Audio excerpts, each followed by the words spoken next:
Telugu cinema ఇండస్ట్రీలో ఉన్న star హీరోలలో Prabhas ప్రత్యేకమైన వ్యక్తి అని అందరికీ తెలిసిందే.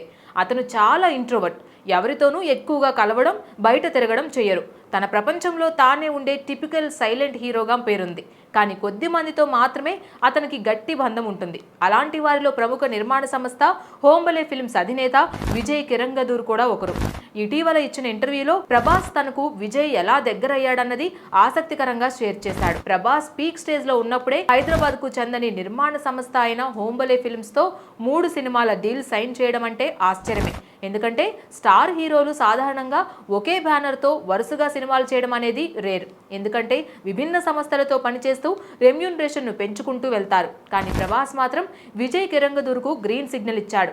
దీనికి కారణం కంటెంట్ పైన, క్వాలిటీ పైన నమ్మకమని ప్రభాస్ చెబుతున్నాడు. ప్రభాస్ మాటల్లోనే విజయ్ తో కలిసి పనిచేయడం నాకు కుటుంబాన్ని గుర్తు చేస్తోంది. ఆయన చాలా సింపుల్, డౌన్ టు ఎర్త్, బయటకు ఎక్కువగా వెళ్ళడు. తన చిన్ననాటి స్నేహితులతోనే ఎక్కువ సమయం గడుపుతాడు. నేను అలాగే ఉంటా, అందుకే ఇద్దరం త్వరగా కనెక్ట్ అయ్యామని చెప్పాడు. అంతేకాదు, కేజీఎఫ్ షూటింగ్ సమయంలో జరిగిన ఓ సంఘటన ప్రభాస్ ను బాగా ప్రభావితం చేసిందట. కేజీఎఫ్ ఫిల్మ్ సెట్ లో ఒకసారి ప్రమాదం జరిగింది. సెట్ లో మంటలు చెలరేగాయి.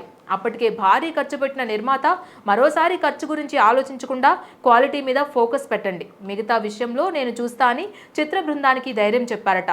ఇది చూసిన ప్రభాస్ ఈ బ్యానర్తో మరిన్ని సినిమాలు చేయాలని అప్పుడే డిసైడ్ అయ్యాడట. ప్రస్తుతం ఈ 3 సినిమాల ఒప్పందంలో ఒకటే సినిమా అంటే సలార్ పార్ట్ 1 సీజ్ ఫైర్ మాత్రమే పూర్తయింది. రెండవ భాగం 2026లో సెట్స్ పైకి వెళ్లనుందని సమాచారం. ఇక 3వ సినిమా ఏమై ఉంటుందో ఇంకా ప్రకటించలేదు. కానీ ప్రభాస్ ఇంకా అదే సంస్థతో పనిచేయాలనే ఆతృతలో ఉన్నట్లు తెలుస్తోంది. అవును, ప్రభాస్ తన మనసుకు నచ్చిన వాళ్ళతోనే ఎక్కువగా పనిచేయడాన్ని ప్రాధాన్యమిస్తాడట.